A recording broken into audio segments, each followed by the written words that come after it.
I might just be making videos for the hell of it at this point, not knowing where it goes, but I don't see how that's essentially any different than what I have been doing for the last decade or so on YouTube.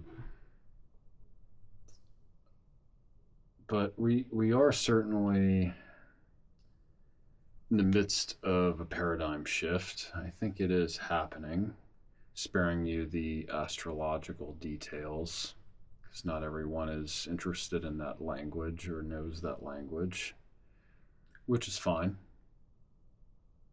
There are as many forms of knowledge as there are knowers. So nothing is for everybody. We can't call it an age of enlightenment. I don't really believe that that's a thing. Enlightenment is something that happens one by one, not collectively. Although it does entail for each one the realization of the collective. All right, the realization of all as one. So even the collective is a one. But when we have an honest look at humanity, what kind of organism is it truly? Does it have a net positive or a net negative impact on the rest of nature and the universe? Those are the terms that I think we should be thinking in if we want to advance spiritually. It's not only what's good for humanity, because you could look at humanity as a collection of egos who all want the same stuff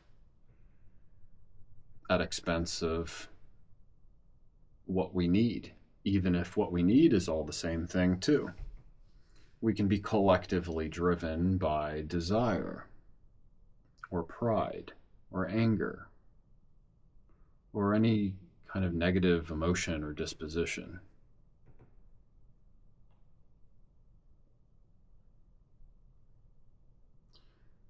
So we should be thinking more so in terms of what's good for all, including that which is beyond and seemingly apart from humanity.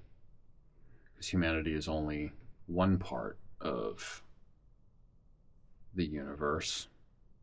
If we look at the universe as a living organism, which I think is a good rule of thumb,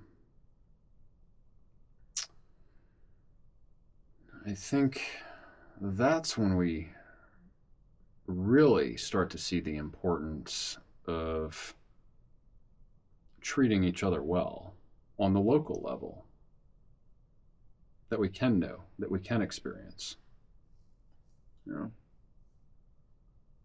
So you can experience all of humanity and the universe in one individual.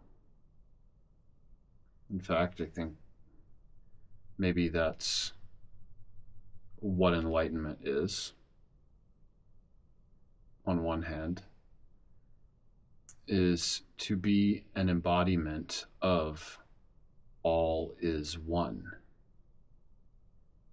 Be an embodiment of the whole of the universe, the whole of nature, the whole of metaphysical reality and spirit and God.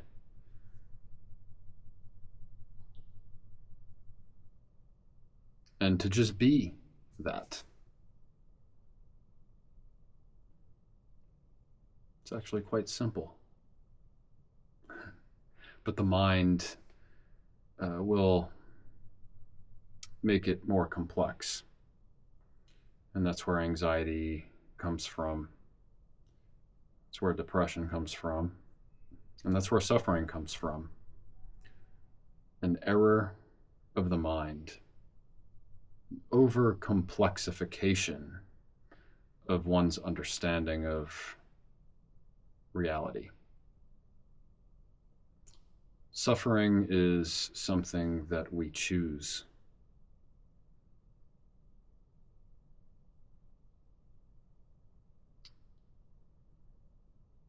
only humans can live in a state of suffering, really, because we have the choice to think and act and speak and make decisions in a manner which, if habituated and prolonged, will lead us out of suffering or away from suffering. Yet many of us do not choose to do that. I think just about all of us don't choose to do that, at least sometimes.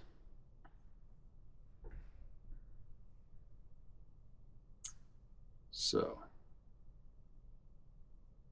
life is choice.